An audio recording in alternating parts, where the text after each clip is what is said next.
things are a little bit different from what are reduced or postponed commissioning of the coal power plant that this has been considered since the capacity factor, the planned capacity factor of this power plant is quite low, so makes sense to think about a postponement of this project. And we can see that in these cases, respect the planned scenario, we can add 430 megawatt of wind capacity in 2025 to replace this, the energy not provided by LAMU without major issue for the electrical system, and providing that a few of the capacity have to be developed to manage this additional 430 megawatt. Of course, in case of low hydrology, dry season, the presence of RES helps a lot the system, and all the indicators of concerning the curtailment, mainly of the geothermal power plant, improve. So no major issue in this case. And some issue can appear if the nuclear power plant appear, since this displaces mainly the energy produced by coal, but make the electrical system less flexible, and so there could be some difficulty to manage the intermittency of renewable power plant. Finally, it can be very clear that the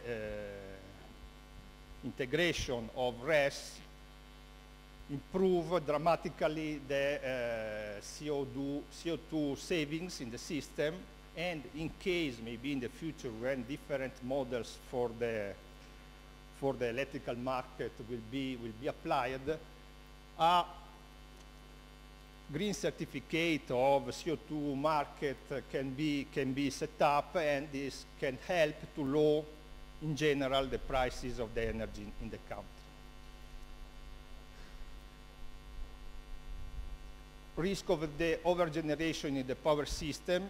Overgeneration is a reality right now. In this diagram we can see, for instance, the curtailment of geothermal generation in the past year. And the situation will not change so much in the scenarios with RES, since during some hours, not along the whole year, but in some period, due to the really low flexibility of the system, of the Kenyan system, that have a lot of not controllable power plant, since we know that there are a lot of geothermal that can only be vented but not controlled, a lot of fluent hydropower plant. Also, coal in the future will have a reduced range of controllability, so the dynamic of the power system, it can be affected. Also, most likely the contract with Ethiopia for the import of energy will be done through take-or-pay scheme, so the system is not so flexible, and this phenomenon appears in some hours of the day. As we can see, in the NANSET scenario, the situation does not change too much respect to the present scenario. We pass from 7.2% to 8% in 2026. Of course, in 2030, due to the increasing of the demand, this value are well reduced. There are possible actions to put in place to reduce this, but is something to think about. So, in case of considering the postponed commissioning of power plant, the situation improve, and additional NPRS power plant can be integrated in the system. Also, the introduction of CO2 emission costs, increasing the thermoelectric generation cost will push the development of RES power plant, and in all the other scenarios, the situation is improving. As a second results of our study, we calculated the evolution of the prices that we had to expect in the horizon of the study, and we calculated considering all the additional costs we have to burn to develop the RES power plant, and the saving that we can obtain through this power plant. I believe that to be, since the time is going, the most important results are that right now the cost, the levelized cost of energy for photovoltaic and wind power plant are well below the feed-in tariff today decided for the government, and are well below the levelized cost of energy of nuclear, of course, but also for coal. And we can see that already in 2025, in some of the scenario evaluated, the introduction of this new renewable capacity will lower the cost of energy in the country. In 2030, the situation is improved, since in all the scenario analyzed, the overall cost of the energy is reduced thanks to the introduction of RES. And so I believe this is a very, very important result, and something that have to consider in the political agenda and in the planning of the electrical system.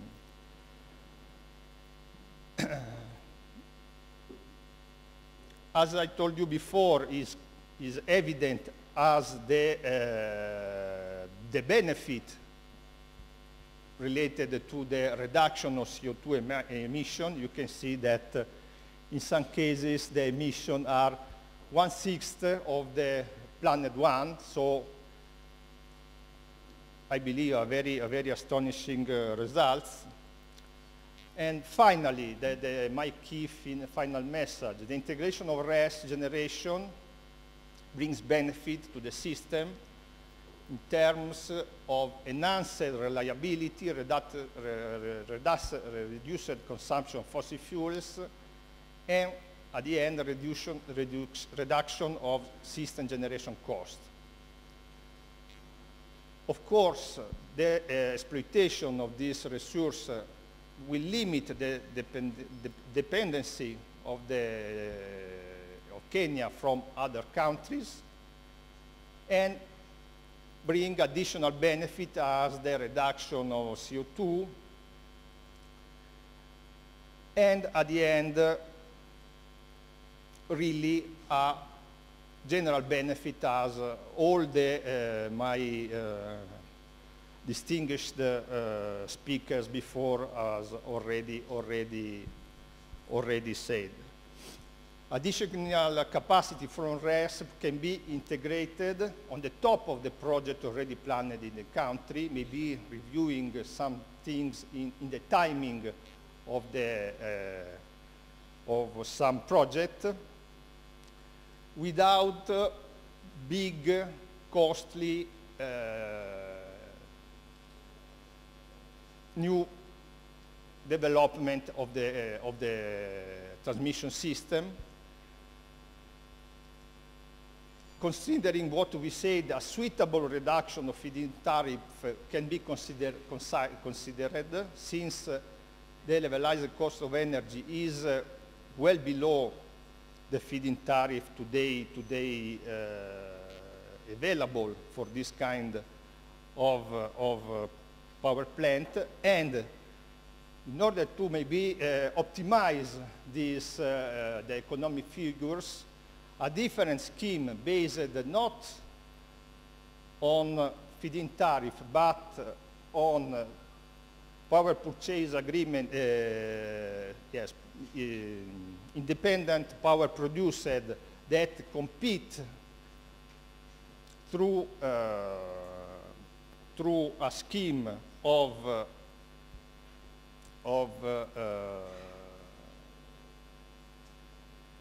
auction, of course, will bring a lot of benefit also from the economic point of view. Thank you very much for the attention. Excuse me for the...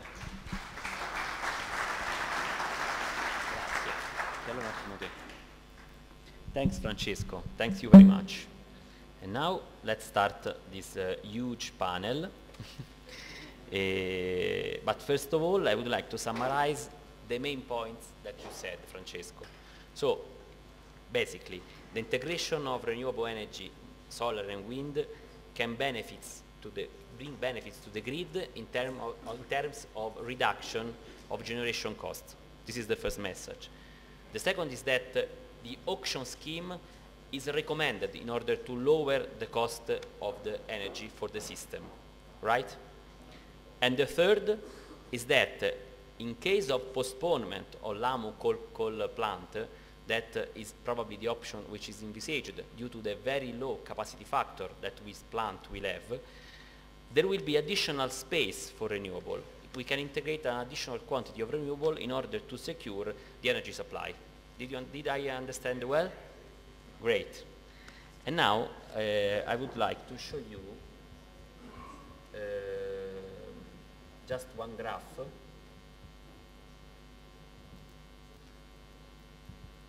that show the available capacity. We did an exercise during this study with the working group, considering the long pipeline of existing projects here in Kenya for solar and wind. We went through each of it, and we decided, and we checked if they were really feasible or not. We discovered that this very long pipeline should be maybe reduced a little bit. And then the result is this graph. The total is the capacity announced by Francesco as in the enhanced scenario for renewable. So we have space for wind and space for solar PV. But the majority of this project, of this megawatt, is already booked for project in pipeline. But we still have some space for new investments. That is why we are here. So now let's start the panel, and let me call Isaac Kiva from the Ministry of Energy, please.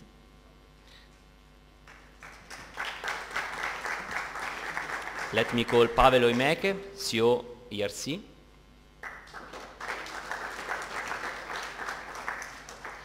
Phyllis Vakioga, CEO CAM.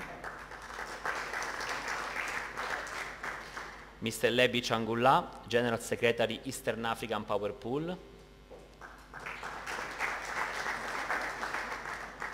John Mativo, Senior Technical Advisor at Ketraco.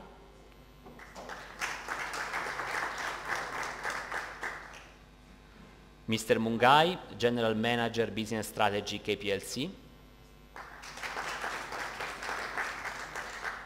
Moses Wekesa, Business Development Director at KenGen. And Mr. George Muia, Head of Strategies, Research and Innovation at JDC. Bernardo Sava, Vice Chair, Energy Sector Board, CEPSA. And Mr. Da Silva, Deputy Vice Chancellor, Research and Innovation, Strathmore University.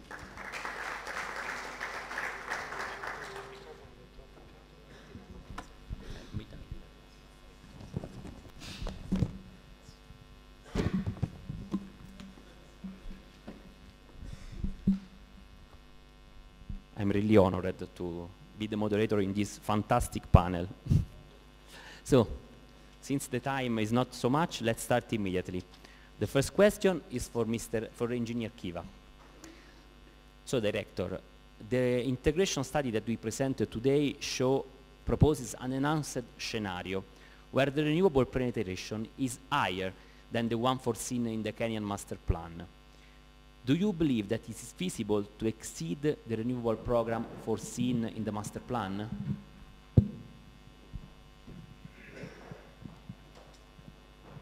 Thank you, Luca, and ladies and gentlemen. Again, good afternoon. First of all, I want to say we are glad at that observation because indeed we support very much the development of renewable energy. Our officers also are part of the study, and so I have also looked at the underlying reason for that. And looking at it, we are saying that there's a lot of flexibility right now with the renewable energy of today. Technology has changed with flexibility. We have also been advised that having a grid which can be able to respond to changes in demand, in supply quickly, then can assist in getting non-programmable renewable into the system. And therefore, for us, yes, we believe so, because it has empirical data, it is scientifically stated so, and more than that, we are very glad that we can be able to now take on board the results of this study in the next cycle of updating the List Cost Master Plan, which is going to start very soon for the 2017 to 2037 period. And therefore, we are happy at that, and we take that on board. Thank you very much. So we can exceed the threshold set in the master plan. We can do better. That is a very good news for the country and for all the investors that are here today. Thank you. Second question for Pavel. Where you are? Okay, Pavel. Which is the role of the independent power producer in the renewable growth scenario discussed up to now? Thank you very much, Luca, and good afternoon, everyone. I think looking at the power scenario in this country, the independent power producers are very, very critical in terms of bringing the generation the country needs. The government has a number of commitments. Money can come from the government, but the capacity we need cannot be provided by the government alone.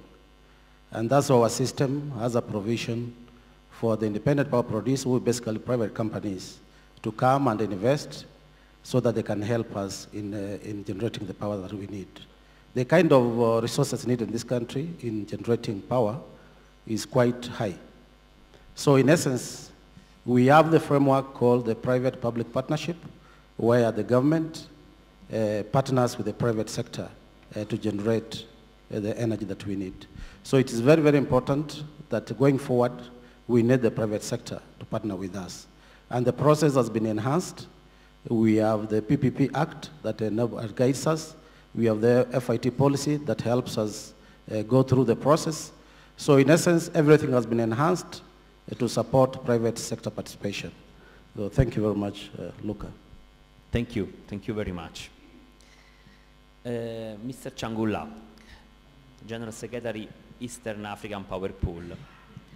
Regional integration is key for security of energy supply and for lowering also the system costs. How is possible to push the creation of a real integrated market within the Eastern African Power Pool? Thank you, Luca. First of all, good afternoon. I think it's already afternoon. I would like to give a short background of the Eastern African Power Pool for those who might not know it. The East African Power Pool was established by 7 countries in the year 2005. The countries were Kenya, Uganda, Rwanda, Burundi, DRC, Sudan, and Egypt. Later on, 4 more countries joined. These are Tanzania, Djibouti, Libya, and Uganda, actually. Uganda joined later. To date, in the East African region, there are 4 power interconnectors that are in operation. And they are interconnectors between Libya and Egypt, between Ethiopia and Sudan, between Ethiopia and Djibouti, and between Kenya and Uganda. But the main objective of the power pool is to interconnect the national power grid systems and bring about regional integration of the energy sector. In order to achieve regional integration, the power pool, together with the member countries, are carrying out regional programs of power interconnectors and power generations. Such projects include the Ethiopia-Kenya DC line interconnector, Egypt, Sudan, Ethiopia line, Kenya, Tanzania, Zambia line, Kenya, Uganda, Uganda, Rwanda, Rwanda, Burundi, and Rwanda with the Eastern DRC Congo.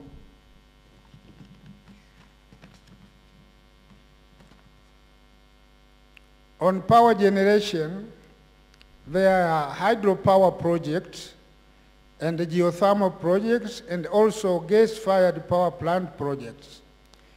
Meanwhile, the power pool is carrying out programs aimed at creating enabling environment for power trade, including putting in place operation grid codes and regional standards. But the important of all is establishing an independent regional regulatory board alongside with the rules and the regulations that will govern the power trade business.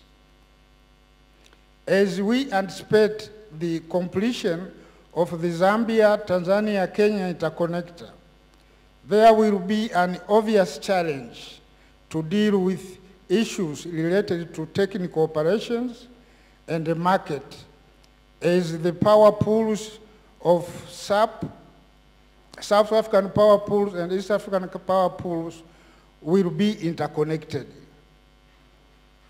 As a result of this challenge, SAP and EIPP have already initiated a program, or rather a study, called the SAP EIPP Interconnection Impact Study, which is being financed by the World Bank.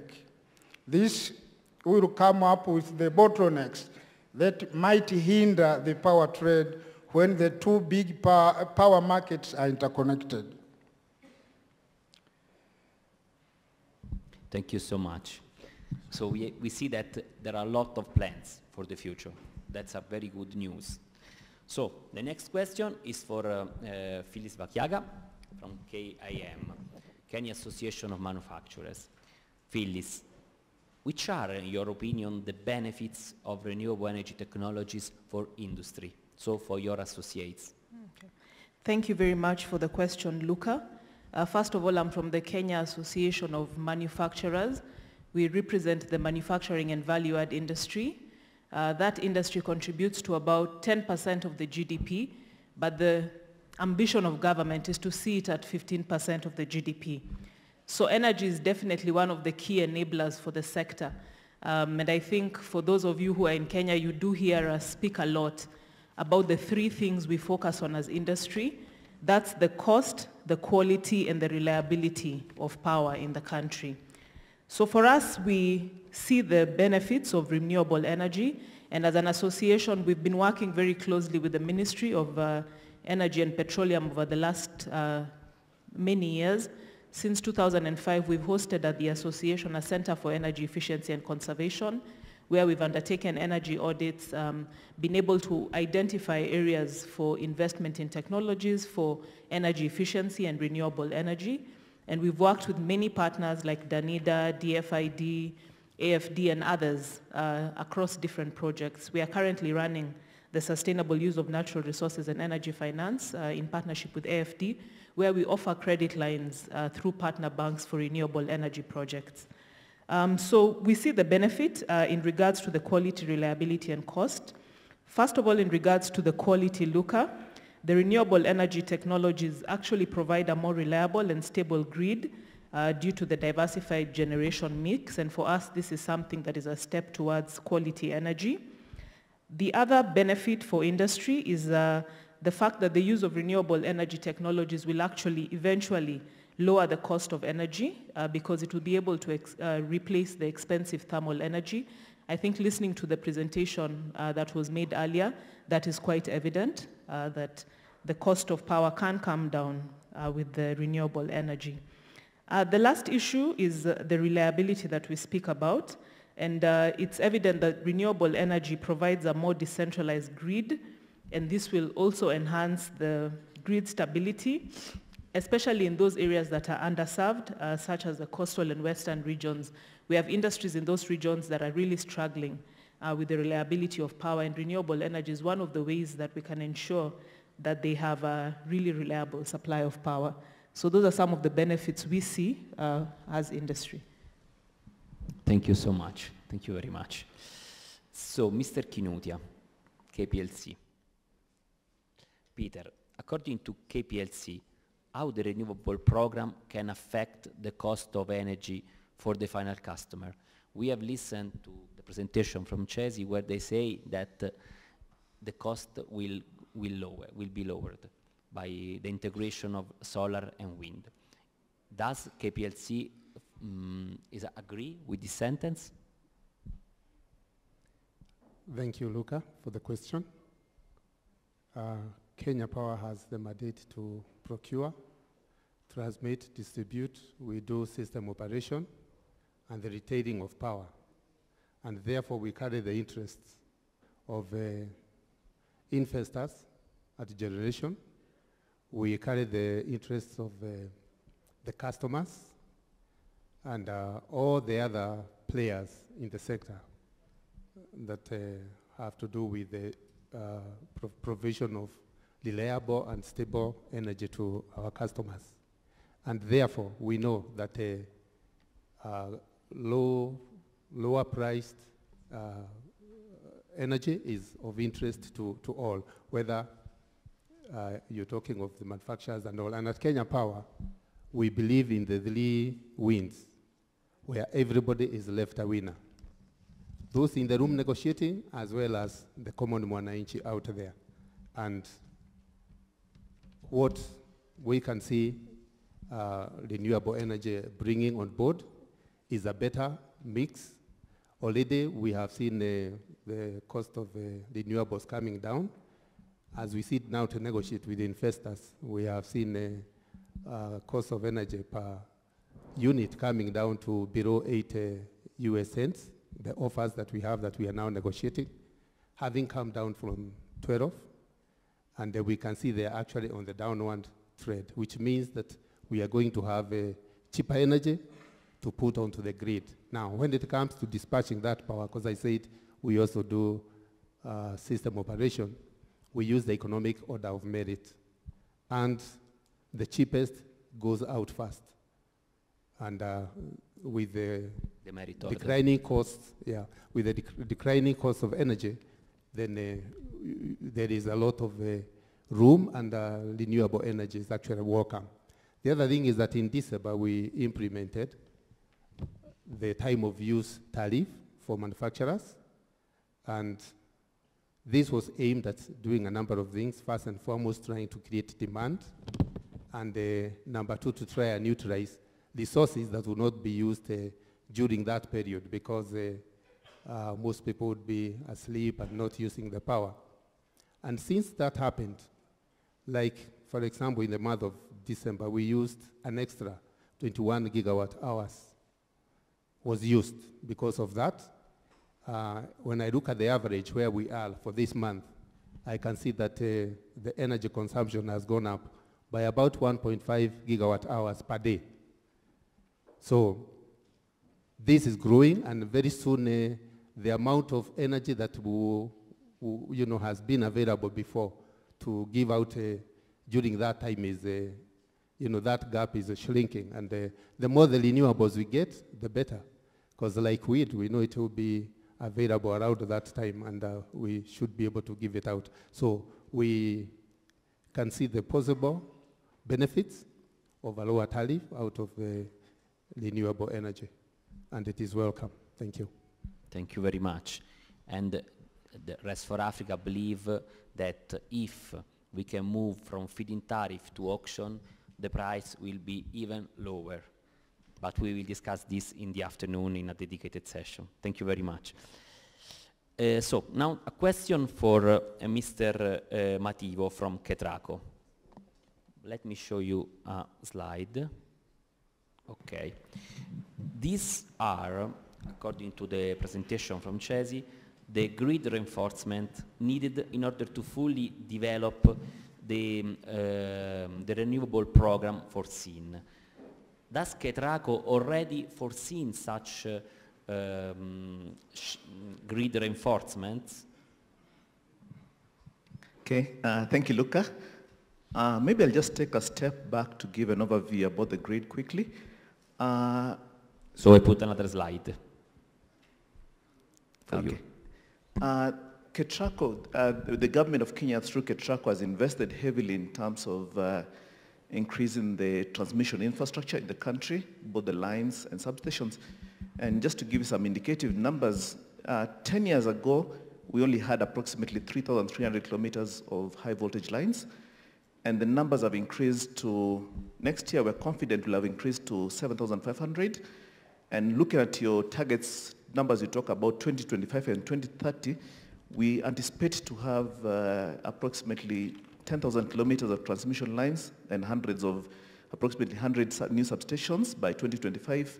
And by when we get to 2030, we anticipate to have anything close to 13,000 plus kilometers of transmission lines and anywhere between 100 and 150 new substations. So what Ketraco is doing is that across the whole country, we are building up new infrastructure to ensure that power can easily be evacuated and from any part of the country, renewable energy, and it can be supplied to any point of the country.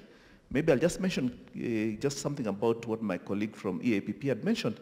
The timeline, the Kenya-Ethiopia line is supposed to get finished by December 2019, that's next year.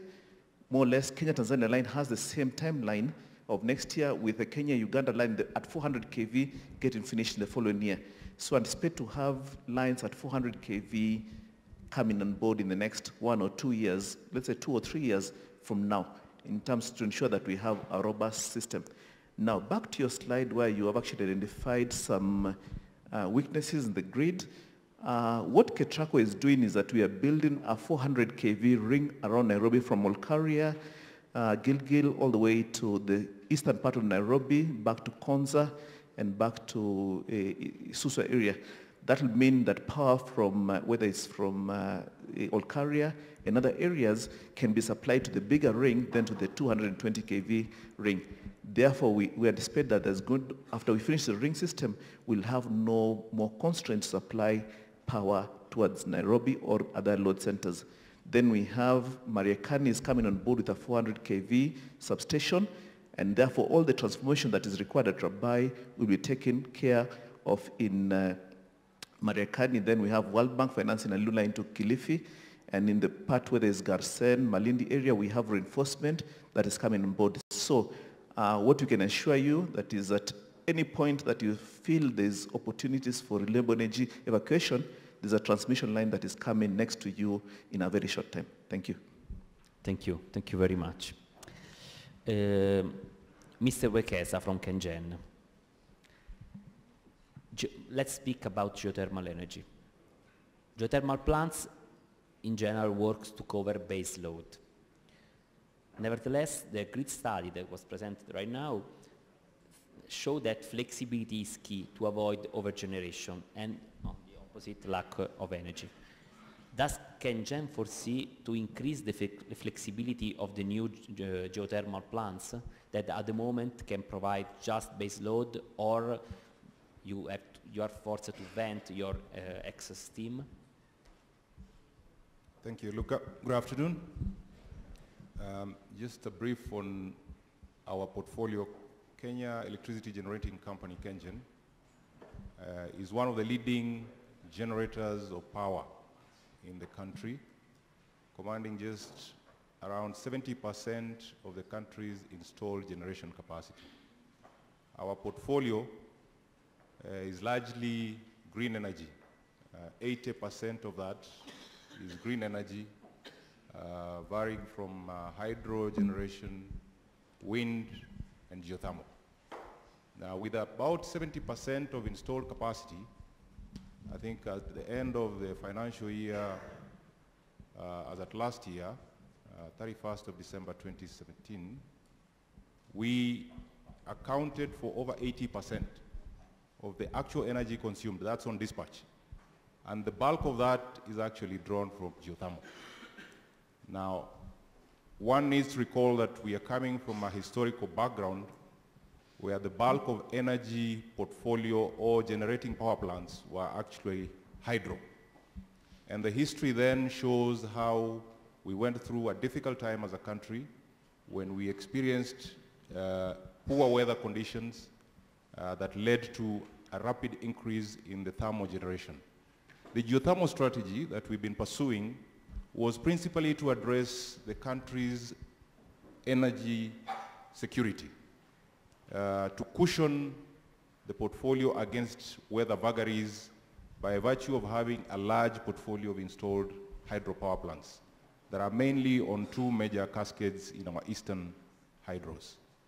That we have achieved, and I think those of you who will recall, for the past 2 years, we've also been experiencing very difficult weather times. But this time round, there was no power rationing because we then have successfully brought in a substantial portfolio of geothermal generating power plants that cushion us against any vagaries caused by the weather on the hydropower plants.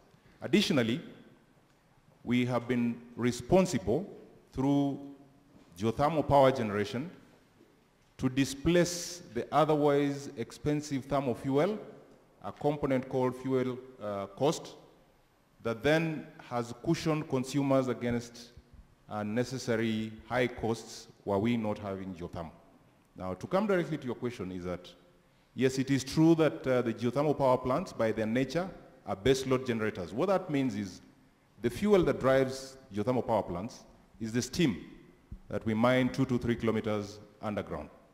You cannot regulate the steam according to how your load movements are behaving. So in the event there is curtailment, which means your power plants need to be reduced in generation, when the load drops at night, like Mungaya said, the only option we have is to release the steam into the atmosphere. Now that, I think, is Luca's question to the effect that how are you then preparing your power plants to address flexibility when we have increasing renewables coming in, for example, solar and wind power?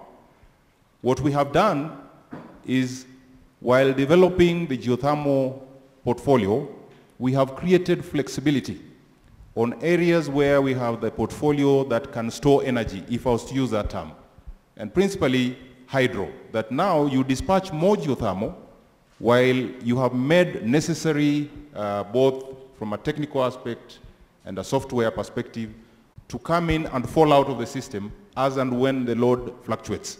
However, we are also, as KenGen, heavily involved in further development of renewable sources of energy, mainly wind and solar. We currently have a portfolio of about 440 megawatts of combined solar and wind that we shall be developing to bring into the grid. But we work alongside. That was actually my second question to you that I will ask you later. Right. So you say that you will reach flexibility by working together hydro and geothermal. Okay, thank you so much. So let's go to JDC and speak again about geothermal energy. Because, as we have seen before, the geothermal energy has the most important share in the geothermal, in the Kenyan renewable energy program. But what is GDC concretely doing for supporting this program? Okay. Thank you very much, Luca. Good afternoon, ladies and gentlemen.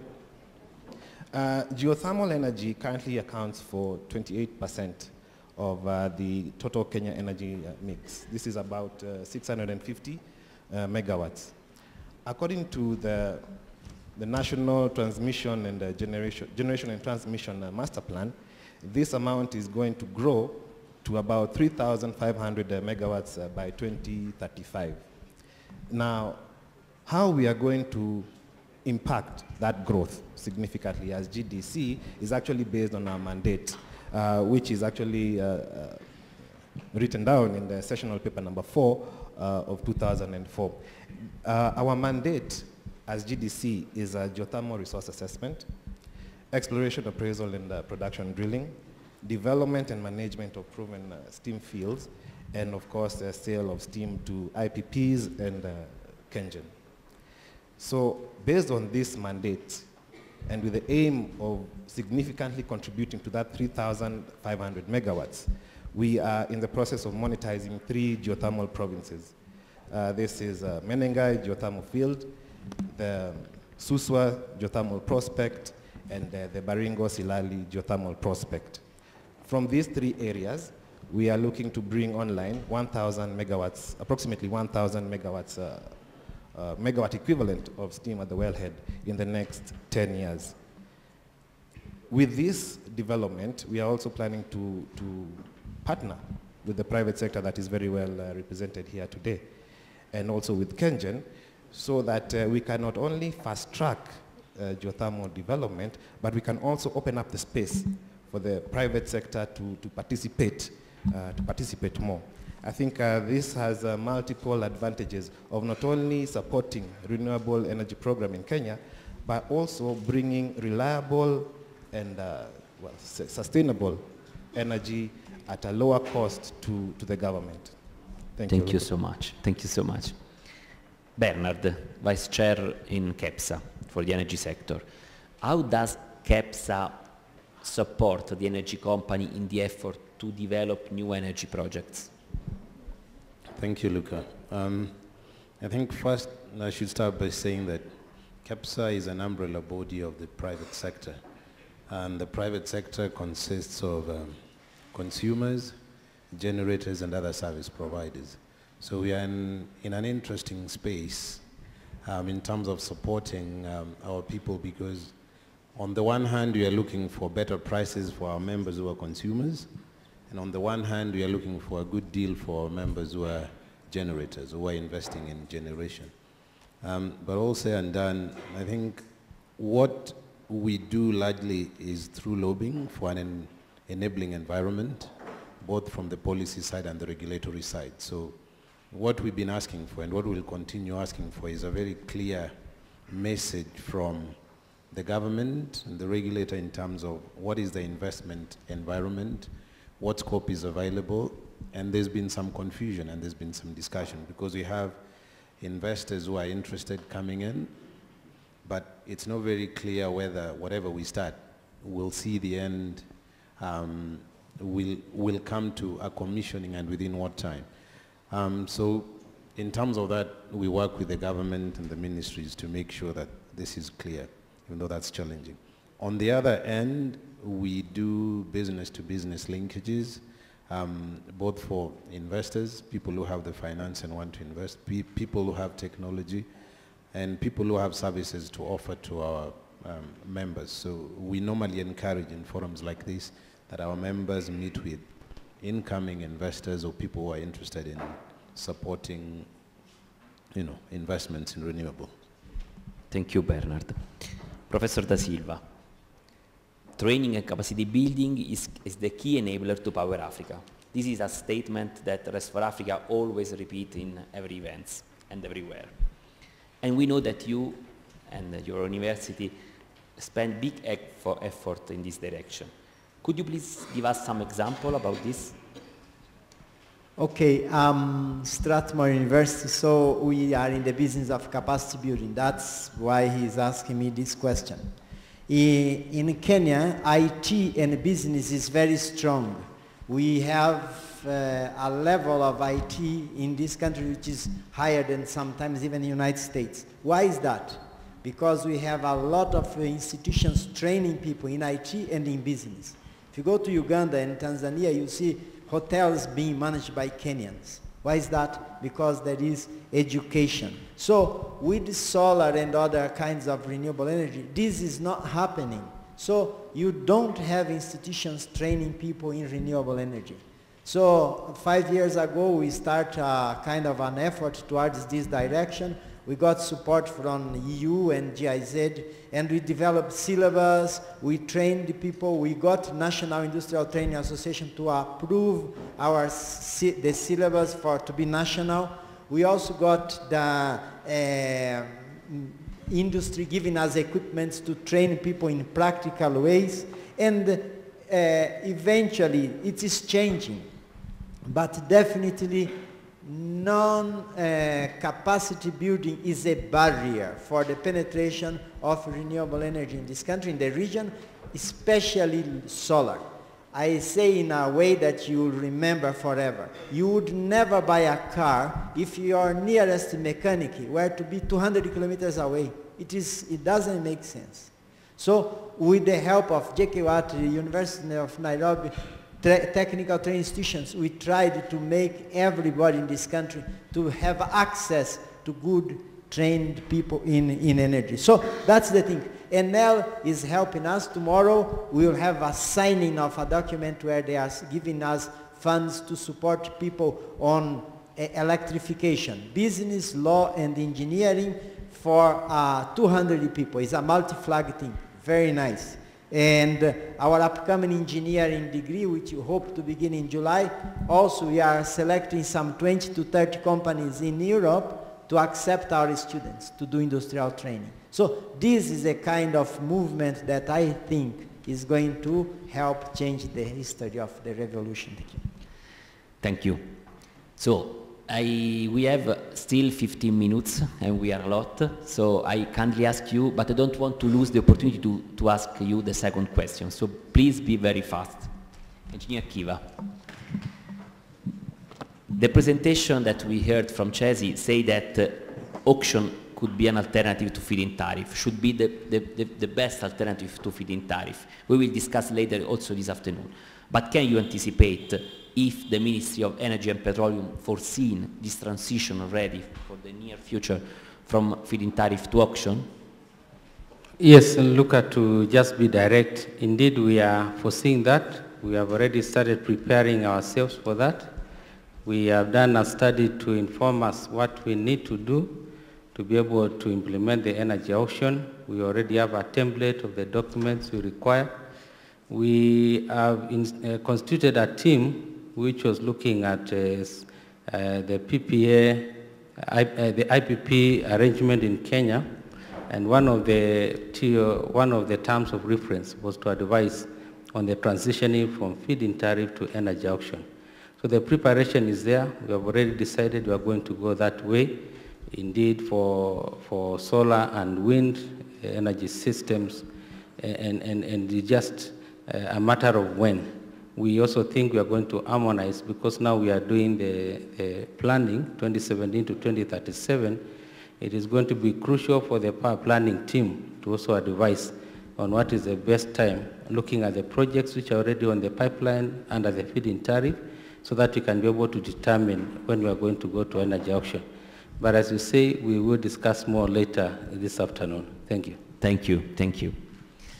Peter, question for you. The net metering foreseen by the new Energy Act that we hope that soon will be approved require smart metering. And let's say that the future of the integration of renewable energy into the grid are smart grid in general. That's the future. Does KPLC plans to move in this direction towards smart metering as smart grids?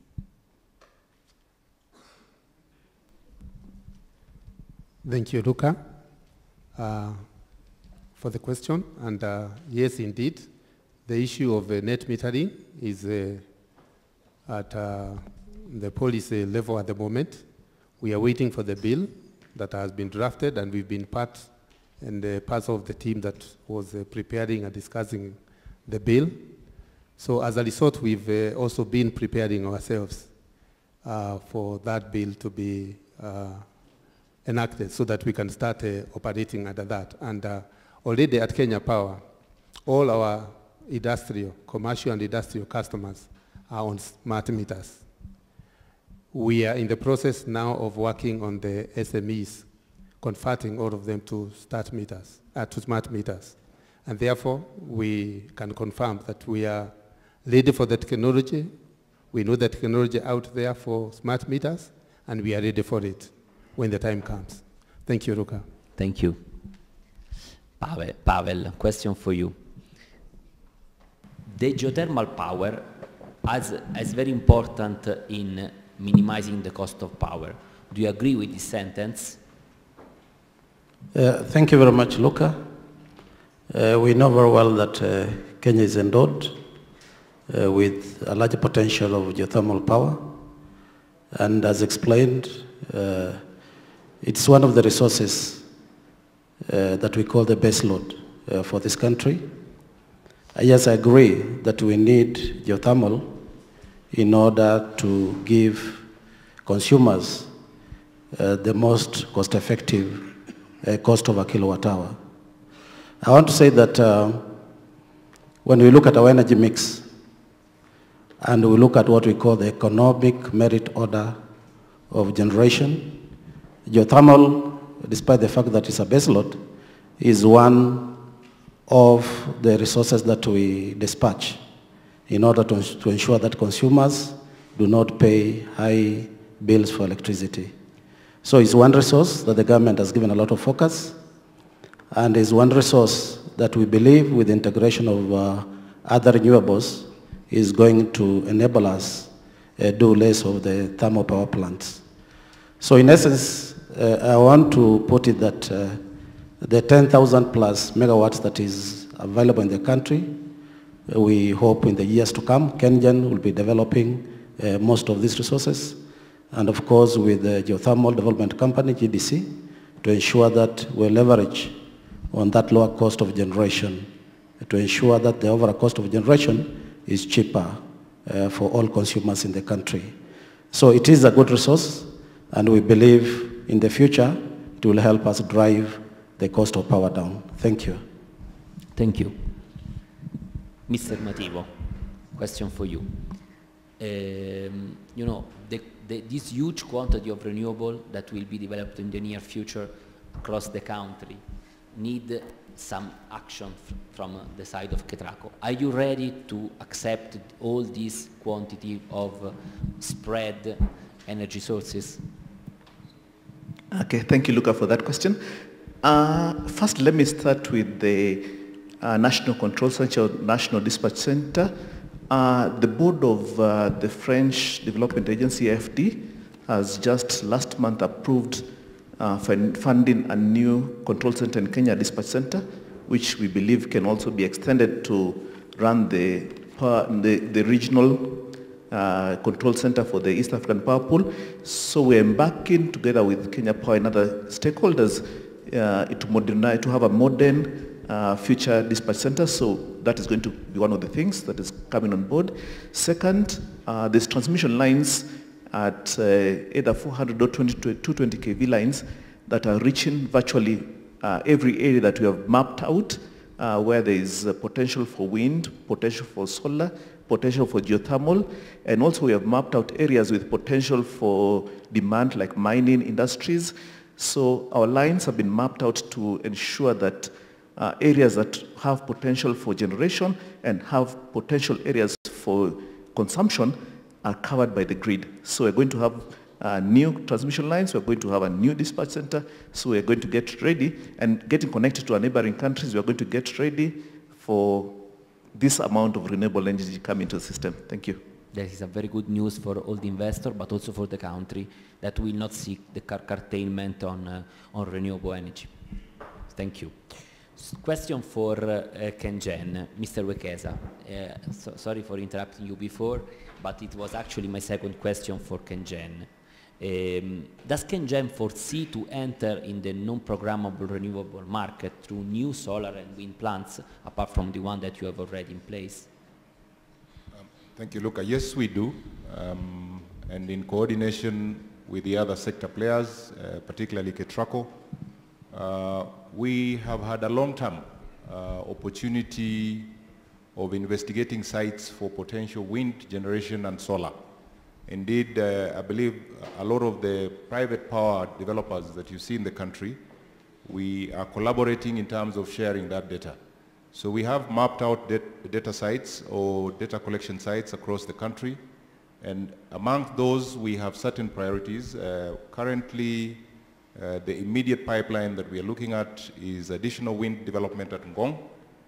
We also have additional or new wind development in the Meru region and Marsabit area, working in conjunction with KETRACO, issues of transmission to get such energy into the grid are some of the things we've been addressing. We are also piloting a major solar power development in our Eastern Hydro base with a view to avail energy on the grid from solar while saving on our dam resources. So yes, we are involved heavily. Thank you very much. Phyllis, can you tell us, you have all these members from the from the manufacturing sector, are they concerned about the use of renewable energy? They have some concern about it. Thank you, Luca. I think we discussed the positives of renewable energy earlier, but there are definitely concerns like any other situation. One of them is the issue of excess generation if we don't have adequate demand, because this could actually lead to higher energy costs if there's not enough demand to take up this excess capacity. So it's something that's a concern to industry, and we have a few cases where we are paying for power that we are not utilizing as a country, and I think we're aware of some of those. So ensuring that we drive up the demand as we generate, and also that we have the supporting infrastructure to be able to evacuate the power once we generate. The other issue that's a concern is really how government is going to keep incentivizing industry to be able to invest in renewable energy. We've been having the conversations on net metering, tax incentives, and like anything else, the carrot and stick approach, it's important to have a carrot or incentive that gets industry to utilize or invest in renewable energy. The other issue is the solutions like the feed-in tariff and the energy auctions. I know that will be discussed in the afternoon, but those are some of the options that industry would like so that we lower the generation cost of renewables and in order to make it more competitive to utilize that. So Luca, those are some of the concerns we have as industry. Thank you. Bernard, does any of KEPSA members foresee to become independent power producer? Okay. As I said, KEPSA comprises consumers, generators, developers. Personally, I am a developer and an investor, Frontier Investment Management. So yes, some of the developers eventually become IPPs through their special purpose vehicles or companies that they invest through in supplying power. But it's varied. I mean, there are people who are in it for the short term, developers who are in it for the short term, who probably after developing to a certain level would like to offload. There are people who are in it for the medium term. They want to run it for a year and then sell it, depending on what their return targets are. And then there are those who are in it for the long run, like Frontier, who would hold on to their assets for as long as 10, 14 years. So yes, but the bottom line is yes, there are developers who eventually want to become IPPs, and there are those who develop and with a bid to sell off. Thank you very much. Mr. Changulla, how renewables can influence the regional integration of the different countries of Eastern African Power Pool? Yeah, thank you, Mr. Luca. Yeah, the two major attractive nature of renewable energy are being environmentally friendly, which makes it easy to secure financing for implementing projects. And the other one is the fact that the marginal cost of renewable energy is comparatively low compared to other primary sources of energy. The two factors justify for large capacity investment. But large capacity require big markets to supply, which can be found in an integrated region. So it is the matter of willingness of the countries and the power utilities to invest in renewable energy. Having realized this fact, the Eastern African Power Pool had discussed with the development partners, and a multi-donor trust fund has been established in the World Bank for this purpose. And now the Power Pool, with the help, with a close collaboration with the World Bank, who host this multi-donor trust fund, have initiated a solar mapping study to identify all possible sites that can be used to generate solar energy. This is just an initial stage. Later on, we will come to wind and so forth. And I would like also to advise power utilities, when you carry out your master plans. I know 10 years ago, we used to look at our internal demand. But I propose and I request that from now going forth, let's look for a regional demand. Then you plan according to this regional demand. Just let's take an example of what is happening in hydro generation in Ethiopia. Their internal demand is only 2,000 megawatts, but they are investing to something close to 9,000 megawatts now. So this is something that shows that the power pool, in its effort to create enabling environment for renewable energy investment, is trying to help the member countries, because we have realized the importance of renewable energy. Thank you very much. Let's do, let me ask the final question to Professor Da Silva. Professor De Silva, you supported the Kenyan government in the preparation of renewable energy program. So you are considered an expert in this field in your country, in Kenya. Can you please tell the audience which, in your opinion, should be the most important action to be undertaken as soon as possible? Thank you, Luca. The engineer Kiva is here, is my boss, and I am the chairman of the task force tasked to look into the IPPs and PPAs. So if I say something now, he can sack me. So eventually I say you wait for that task force report, which is coming, but for now I will give you just things that you already know. Okay, so meaning that we are going into this revolution from fossil fuel to renewable energy. And what Engineer Kiva told us about auctions, I think, is great. Yeah? You've seen in other countries, you can do intelligent forecast and think what's going to be Kenya in the next, say, 5 years. And then the other interesting change that the government has to take cognizance and work on it is that we are moving from monopoly to decentralized systems. There is a lot of money in decentralized systems, and then Kenya Power is not taking that money as yet. Okay? Of course, they are happy because 0.1% of their customers pay 50% of their revenues. Yeah, they get money from Bamburi and from, you know, and then obviously those people, 4 million domestic clients, they give them little money, less than 25%.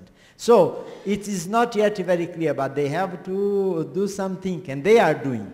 There is Kiplagat here, heads a unit in Kenya Power, which is making money using fiber optics and transmitting information, isn't it? So they are not sleeping. But those are the things that I think the government has to keep in mind, the issue of how is the governance of the energy in this country, because actually this is what makes for sustainability. Thank you very much. Thank you very much for all the panel. So I really thank you, all the members of the working group that are here in this auditorium, because thanks to their effort we have done really a big present to this country that will be used for the next future of the energy planning in this country. And of course we as Rest for Africa, but also our colleague from CESI, are fully available for any further clarification or further study that maybe could be needed in order to improve what has been done during this year. Thank you very much.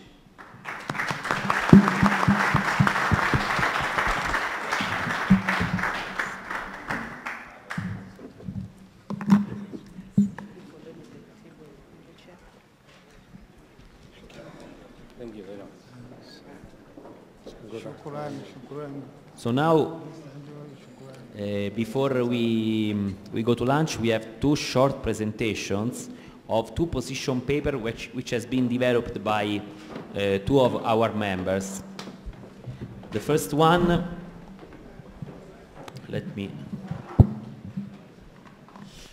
I kindly ask Riccardo to join us on the stage.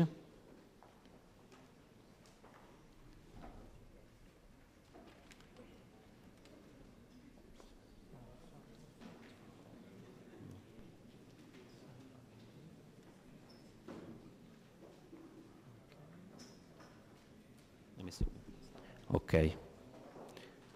So Riccardo from Poiri will discuss about regional integration that so we will continue on the discussion where we started here with Mr. Changulla from the Eastern African Power Pool. Poiri, together with CESI, that we met before, and Terna, with the Italian transmission system operator, developed this position paper. Let's listen to them.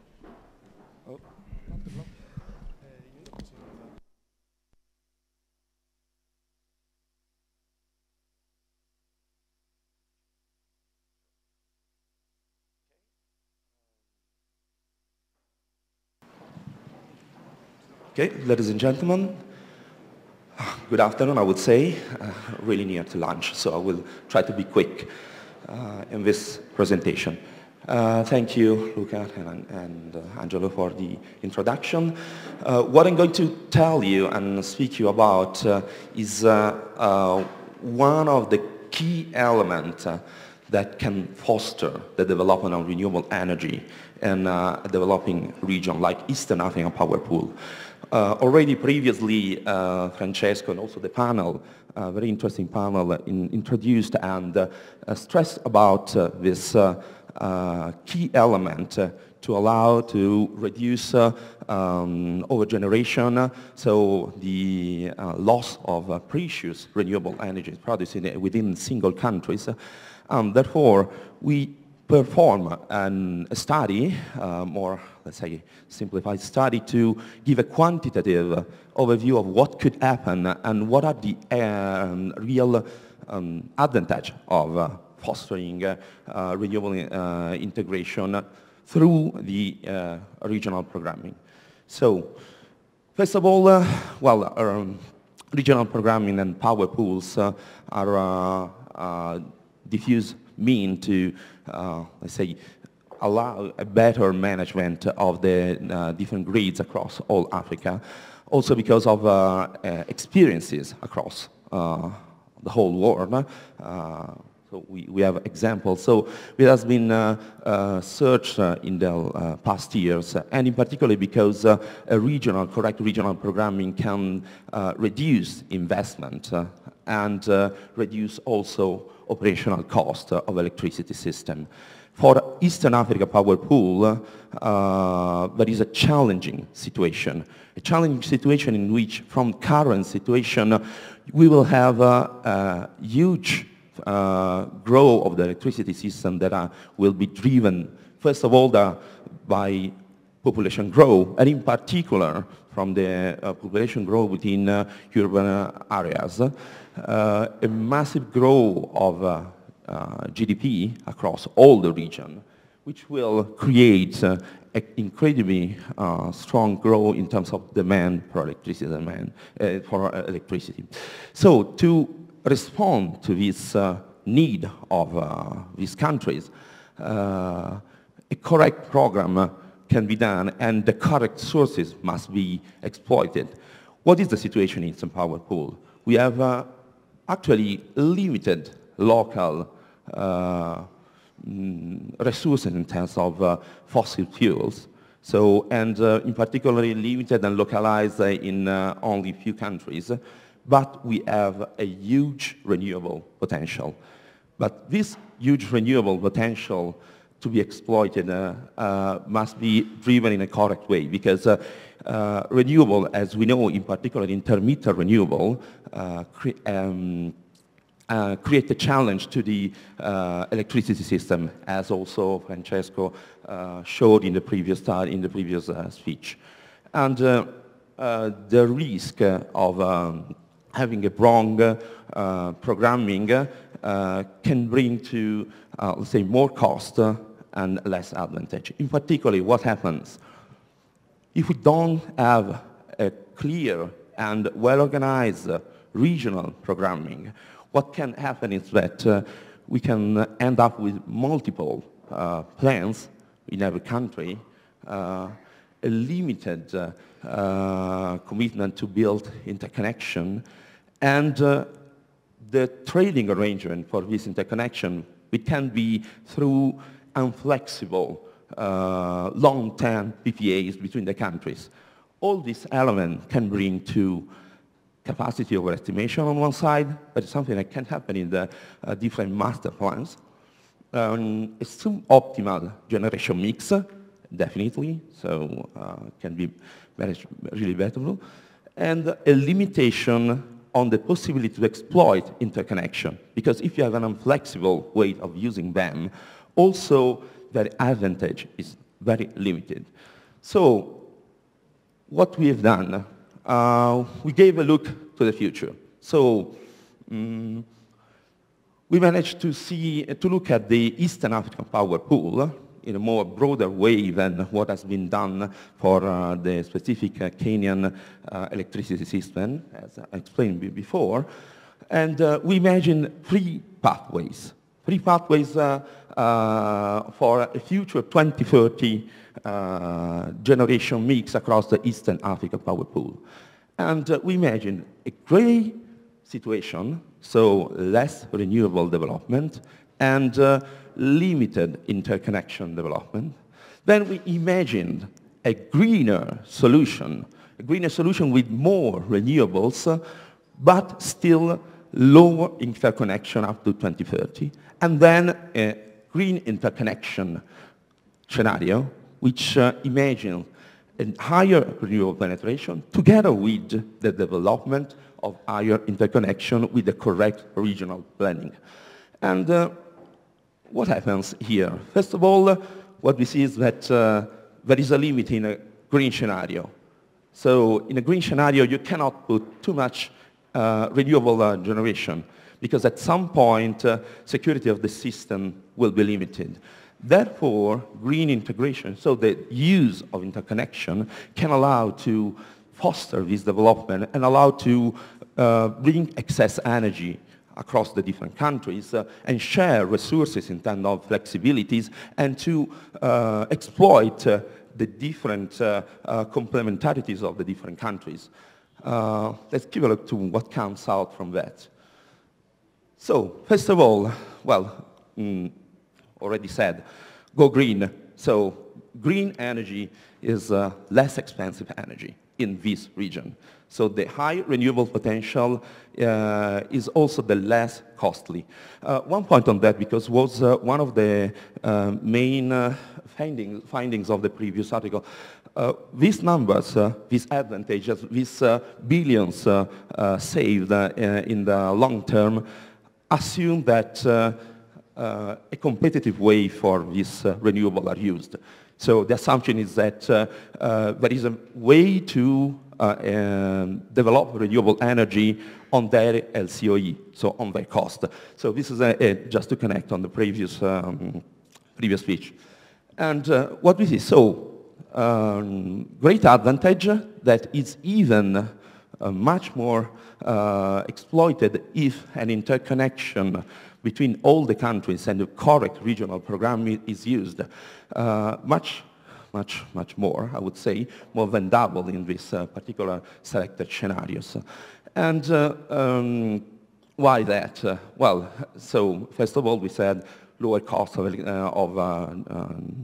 renewable generation mix diversification, and last but not least, a lower dependencies on imported fossil fuels, because it will be the case of Eastern Africa power pool. And second great element that is coming out is what is the effect of using regional programming, a better investment and a higher investment in interconnection in this situation. Well, as we said, it managed to reduce the cost, but again, you can see that from between green and green integration, the investments are the same. Why is that? Because the cost of additional capacity, double of capacity used, is compensated by less investment you need in thermal generation. So the concept is interconnection comes free if you program correctly, because you don't have to waste investment on generation you don't really need if you do a correct regional programming. Okay, this is as the result. Last element, but not least, definitely, as already showed by Francesco before, for Kenya, also in Eastern African power pool, what happens is that the impact on sustainability is huge. In both green and green integration scenario, obviously the emission is limited, and this creates a more sustainable electricity system. And what is the path toward this? There are things that must be done. First of all, from a governance, it must be strengthened, the regional institution, to have more power to drive also locally the commitment of the different countries. regulation must be, regulatory framework must be harmonized because everything must be on the common rules to work perfectly. And again, with that, everything must be smoothly integrated into the local system and developed with a gradual approach. And definitely a point to open to private finance. We have an example like has been done in Brazil, where would operate on and transfer scheme created the opportunity to make a very huge development of the national grid, bringing benefits to all the system. And then, from a policy point of view, let's say, create a clear roadmap and timing to allow to be also a quick, I would say, but also integrate in somehow this virtuous part into the agenda of all the countries in the Eastern African power pool. So, more or less, this is the key findings that we had from this study.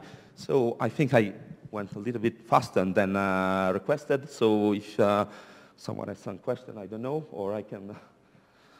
So thank you.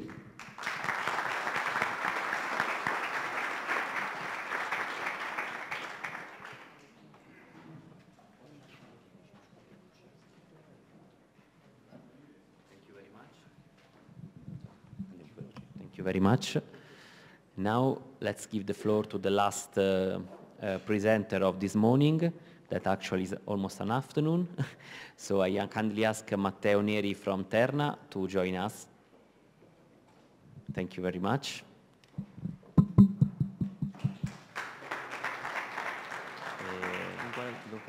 Perfetto. Ancora funziona?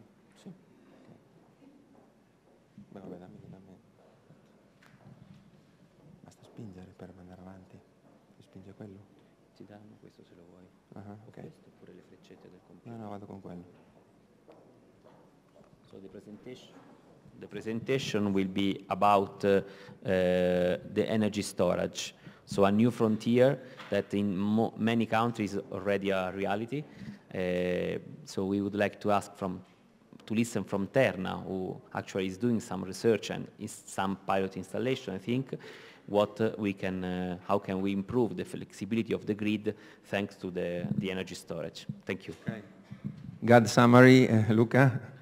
Hi, everybody. Okay. Hi, everybody.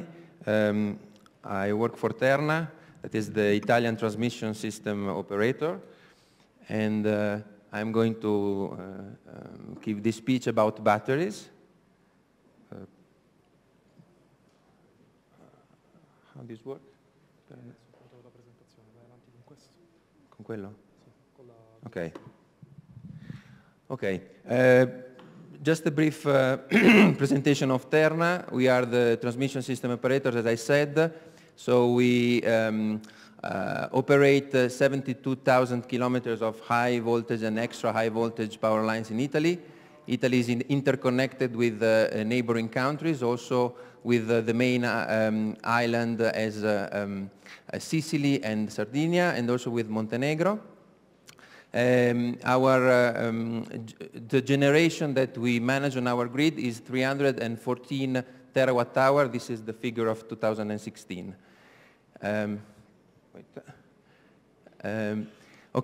We have also international activities. They are divided in two different activities. One is a consultancy to transmission system operators. We also run currently consultancy for Ketraco about O&M services. And also we participated to the opening of the South American market, which is quite interesting, and one of the colleagues before has presented. That is a way to enhance transmission, fostering transmission lines in South America. They have opened to private sector, and we won some tenders that you can see in Brazil, Peru, and Uruguay. But let's go to the main item of the presentation. The presentation, first of all, what are the, let's say, the constraints that renewable energy are adding up for transmission operators? First of all, imbalances, because we know intermittency of renewable energy, and also because even the best weather forecast cannot completely tell the grid operator about the real production that the renewable energy sources can make. So there are some discrepancies, and this need for the grid operator to allocate a reserve power in order to make the grid safe for the consumers. So this is a cost that is added to the grid operator. The other problem that is well known, and this morning several people have mentioned, are bottlenecks. Because of intermittency of renewable energy, for instance, wind power can produce even during nighttime when the load in the grid is low. And so what it happens is that the grid operator sometimes does not have the possibility to give this energy to anybody, so it is forced to curtail this renewable energy. Someone can think that these curtailments are minor, but I brought you an example of China, where this problem is huge, and in 2016 they had about almost 20% of curtailment for wind power and solar power, divided in different regions where even was reached almost 40%. So it's a huge amount of energy that is wasted unless the grid is able to cope with this energy. Another problem for grid operators is the decrease of the inertia of the system. Inertia is something that if there is an imbalance in the grid, what it happens is that usually there are fluctuations, for instance, in frequency or in voltage. The ancient way of producing energy had rotating masses that offered some mechanical inertia to the system. So the rotating machines were offering a sort of backup until other systems were integrating production or reducing production. This is something that with inverter generation, that is typical for solar, but also for wind, it is reduced. So there are some challenges that the grid operators should overcome in order to allow more renewable energy in the grid. I've tried to list several different solutions that can be brought. Basically, the grid operator can act or balancing the offer of energy or the request. This is something quite new, especially for the request in Europe. Also in Italy, we are starting basically paying people for not consuming energy where there are bottlenecks in energy supply. It is also happening in other countries in Europe. The other possibility is to increase storage capacity of the grid, and this can be done by batteries. That is something that I will talk later, or with pumped hydro, that is quite a traditional way of storing energy, and even other technology of energy storage. Otherwise, what the grid operator should do is to build a new electricity line in order to have a more meshed grid, and also try to improve the capacity of the existing lines. And afterwards I will also describe something that TERN has done in order to increase the capacity of the lines without making huge investments. If you see this, I'm not going into details because I don't have time, but what you can see is that batteries that are electrochemical batteries are quite a good option because are a good balance and especially can be implemented very rapidly, whilst other investments need longer times to be implemented. Okay, now I focus on batteries. Everybody knows what a battery is because we use batteries every day, and what I can tell you is that the batteries that I'm talking about are not different for the batteries that you use in your mobile phones. It's just a matter of making things bigger, but they are exactly the same, put in parallel or in series, but it is the same technology. Of course, there are different technologies that can be used, and everybody knows that lithium-ion batteries is the technology that now is winning due to several factors that are high power density, so the batteries are not, the dimensions are not huge, good, very high efficiency, they last quite longer also compared with the traditional lead-acid batteries, and they have a very fast response in order when they are come to intervene in some grid services. Okay. Now I try to bring some examples of applications of batteries. And you will see that there are several applications that can be implemented. First of all, because we are grid operators, grid services are called ancillary services. So if you have a frequency or voltage problem in the grid, which means that there is any fluctuation of these parameters, the quickest way to intervene is to make a battery immediately injecting energy in the grid. And batteries are very fast because within less than 1 second they can inject the power that is requested, the full power of the battery. Okay? So this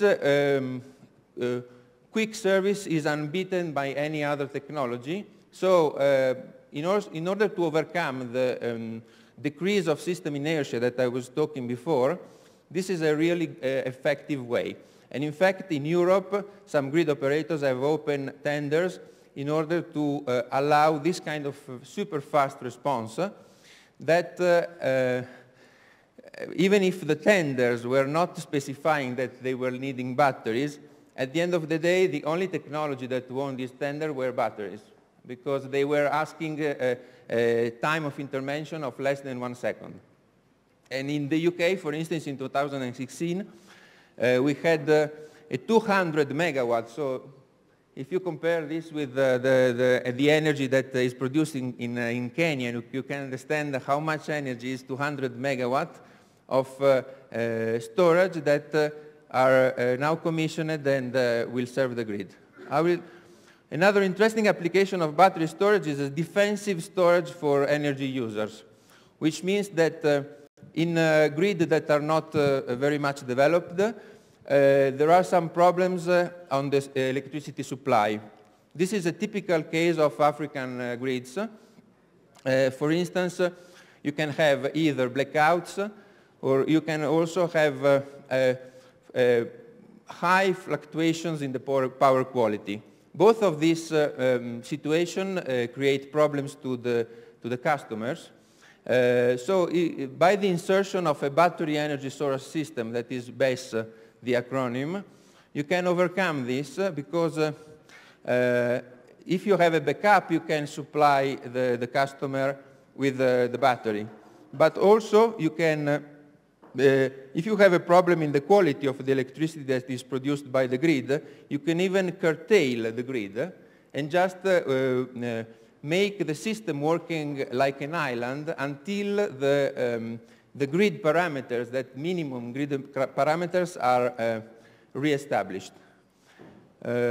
Of course, an integration also of renewable energy sources that belong to the customer are also improving the service, because if the problem happens during the day, it's very likely that you will have the possibility to integrate part of the needed power from renewable energy sources.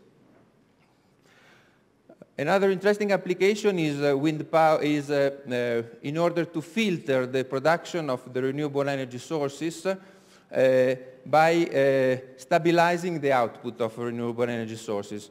We know that wind is typically there are a lot of variations in the wind output of a power plant. It depends the quality of the wind. For instance, the Turkana Lake in Kenya is quite good, the wind output, quite stable, but in other parts of, in Italy, for instance, it is quite gusty, the wind. So this, of course, if you have this intermittency and variation of wind power, but it also applies to PV plants when a cloud passes over the plant and over the modules. If you insert a filter that is a battery, then you have a more stable output, and also for the grid operator, it is a guarantee that what you are going to provide to the grid operator is a more stable output, so less reserve power that the grid operator has to buy.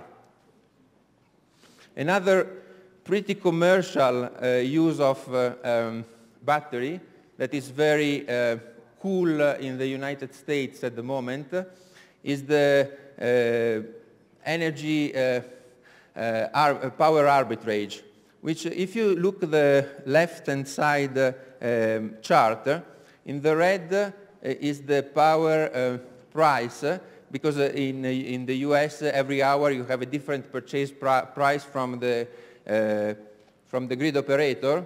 You see a more flat curve than, and this was 2010, than the actual curve that is in blue of 2017.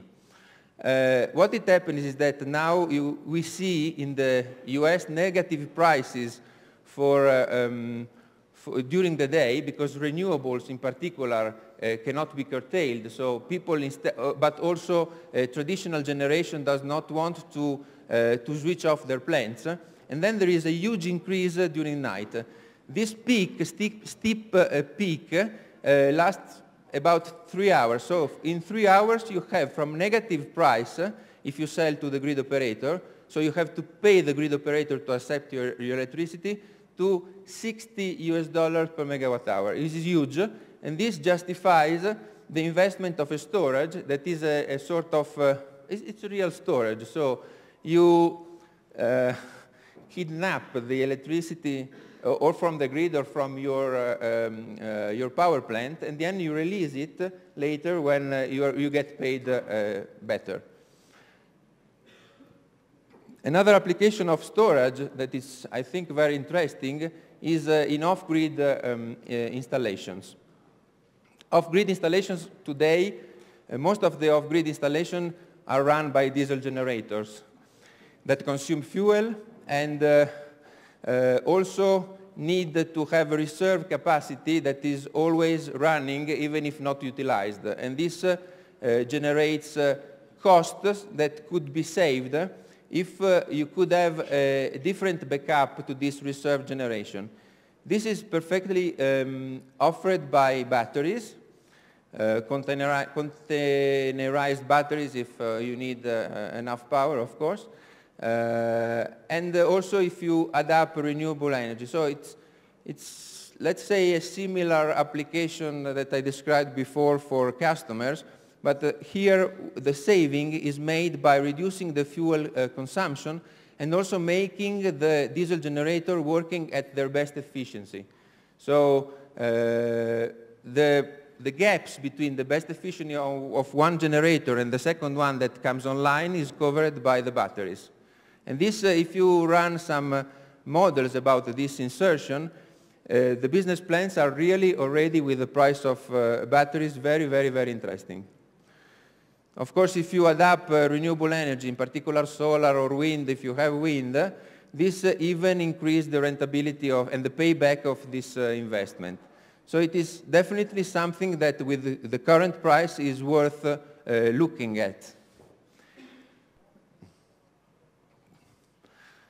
Okay, the last application is that I wanted to present is batteries to reduce curtailment of renewable energy. This is something that Terna has done in Italy through installation of batteries, and at the same time trying to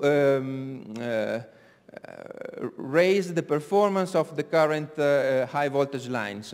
This is through a method that is called a dynamic thermal rating that measures the capacity of some meteorological parameters in order to increase the capacity of the transmission line. For instance, transmission lines usually are designed in the worst meteorological situation.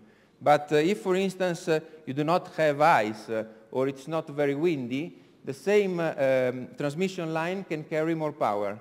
So this is interesting because it is a low-cost investment, And if you have the software in order to manage second by second, minute by minute, what is your line capacity, you can carry more energy in your line than what was designed by designer of the line. Okay? This, with also the insertion of batteries with big capacity, helped to reduce significantly the curtailments of some selected wind mills in Italy, in southern Italy. Just a quick shot about the cost decrease of batteries. You can see that it has already decreased a lot because the curve in the left-hand side chart is very steep, and it is forecasted to even decrease rapidly. So it is as much as the technology cost decrease, the more the installations. This is the same phenomenon that everybody has seen for PV, for instance. So there are also projections about how the cost of the overall installation, because on the left you have only the cost of the battery, but you have also to adapt all the other, like the power conversion system, the installation, and whatsoever in order to have the global cost of an investment in batteries. Another thing that I think is interesting is to understand why batteries will become viral. And one of the reasons is electric mobility, something that all CEO of automotive industry are thinking are the future. I just brought some few sentences. Elon Musk, well, the CEO of Tesla said that in 10 years more than half of new vehicle production will be electric in the United States. Well, maybe he's interested to say that because he sells electric vehicles, but you can also see that the BMW now is switching to electric, and they say our top priority is electric mobility. And even the CEO of Enel said that electric mobility is and will be the future. So it's definitely going to be the future. And in fact, the chart of Bloomberg says that as much as the time goes on, the majority of the battery will be installed in electric car. This is good also for us, because when a battery runs out of capacity, sufficient capacity for an electric vehicle, because you cannot fuel the vehicle every 100 kilometers, the battery still has capacity for stationary installation. So it's going to be very good because second-hand batteries will have a significant drop of the cost, but they will still work very well for all the grid services that we need as operators. So it is a bright future for batteries. I wanted just to go through what Terna has done. We started in 2011 and we installed huge large-scale batteries in Italy, divided in two big categories. One, the blue one, in the main islands, Sicily and Sardinia, for batteries that can provide fast services. So the services that I was mentioning before, like grid parameters, quick regulation. And in the red one, we installed other type of batteries in order to reduce power curtailment of wind power in Italy. I don't go too much in detail, but what is important is that we tested all the existing technologies from the left to the right, and the technology were lithium-ion batteries, zebra batteries, flow batteries, that is another interesting technology that it's worth looking at, and sodium sulfur batteries for longest applications. Okay, these are the tests. The tests were done in two different places, on grid, directly connected to the high voltage grid in our substations, but also in module scale in laboratories, in order to test all the performances of the batteries. For the power batteries, so the quick answer batteries, we tested the aging of the batteries. We tested the batteries at different thermal conditions. We also tested the batteries if we overcharge or over-discharge the batteries. And also we tested the efficiency, and also we tried to summarize in an electric scheme the battery in order to simulate its functioning even in other conditions that we do not test in the laboratories. What we have discovered, I think one of the most interesting results that we had was about aging. Because when you buy a battery, the producer, the manufacturer tells you that the battery can support a certain number of standard cycles, so charge-discharge, until the battery reaches 80% of its capacity, and this is the parameter, the commercial parameter. But so we tested the battery with the standard cycle that you can see up on the right, and in fact the batteries performed the way more or less that manufacturers were indicating in the data sheet. But applying the battery to real services that we did for frequency regulation, you can see that the different chart of the way battery is charged and discharged. So the battery is stressed, but this is the real use of battery. And so what we could see is that some storages, some batteries performed, I mean, in general, all the batteries reduce the number of equivalent cycles because they are more stressed. But it depends a lot on the chemistry that is used. So we got this experience that is quite important also for us as grid operator in the future when we have to give confidence to people that have a kind of battery or another one. Also, we tested the energy batteries for long storage to reduce wind curtailments. And what we see is that we noticed that because wind is not constant in Italy, it is very important in order to make this investment rentable that when the wind is not blowing, we use the battery for grid services as well. Because in this case, the investment is much well repaid than as otherwise. Also, we tried to understand how fast the battery can revert its current, and this was, in fact, we did it in 120 milliseconds. We could, so 0.12 seconds, we could reverse the power from one sense to the other one. So it's super fast. Now let's speak about Africa, where we see the much more interesting applications of the applications of battery. See, first is well, grid curtailments of the power quality. So the second one is if you want to install storages on grid, and this depends on a modeling of the grid, the one that Chesi has done and presented before. And also, of course, all the rural electrification in order to change the current diesel generation. The last slide, so you can go for lunch, concern a consideration about the grid. If you see this research from the World Energy Outlook of the International Energy Agency, it is clear that the more power you want to generate in grids, the more you have to invest in the grid. And if you see the percentages of the different continents, you see that the highest percentages of investment in transmission and distribution grids are in Latin America and Africa with 47% of the global investments. What is the message? The message is that Africa needs a lot of new transmission line, and we wanted to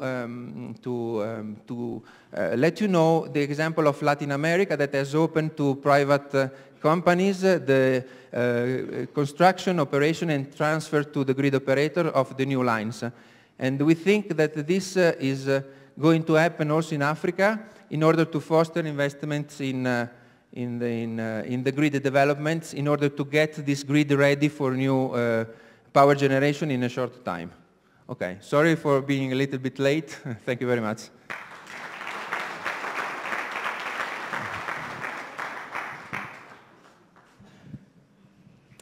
Thank you very much. And I think with that, we are going to break off for lunch. So our lunch is just outside at the white tents. You just turn to the right. I'm sure you're going to see them. So we're going to have lunch just before you walk out. We're going to have lunch for 30 minutes.